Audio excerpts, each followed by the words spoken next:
Hello বন্ধুরা, চলে আসো কে বেলের শরবত খাবে। আজকে দুপুরবেলায় বেলের শরবত বানানো হচ্ছে। দেখতে পাচ্ছ কত সুন্দর একটা বেল, গাছের বেল। গাছ থেকে বেলটাকে পাড়া হলো, পেরে এই বেলটাকে ভালো করে সুন্দর করে শরবত বানানো হবে। বেলের শরবত গরমের সময় খেতে খুব ভালো লাগে। বেলের শরবতের চিনি দিয়ে দিলাম, বেলটাকে ভালো করে ফেটে নিয়ে চিনি দেওয়া হলো। চিনিটা দেওয়ার পর এবার ভালো করে আমরা ফেটে নেব হাত দিয়ে ফাটা নেওয়ার পরে এবারে গ্লাস দিয়ে ফাটবো। যত ফাটবে যত হবে তত মজা লাগবে।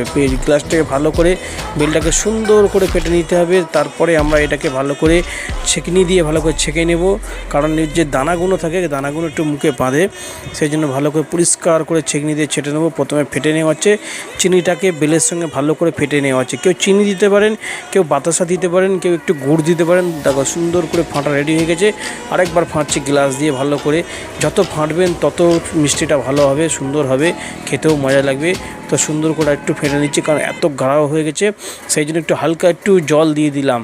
জল দেওয়ার পর একটু ভালো করে ফেটে নিলাম, কারণ প্রচণ্ড গাঢ়। বেলের শরবত বুঝতে পারছো, দুটো বেল দেওয়া হয়েছে। তো বেলের শরবত যখন করতে হয় চিনি দেওয়ার পর একটু গাঢ় হয়ে যায়। সেই গাঢ়টাকে মেকআপ করার জন্য একটু হালকা জল দিতে হবে। জল দেওয়ার পরে ভালো করে ফেটে নিতে হবে। দেখছো শরবত রেডি হয়ে গেছে। এবার আমি একটু চেক করে দেখবো যে কেমন লাগে শরবতটা। তো চেক করার আগে এক কাজ করবো, এটাকে পুরো পরিষ্কার করে আমরা ছেঁকে নেব। ছেঁকে নেওয়ার পরেই আমরা খাবো। কেমন হয়েছে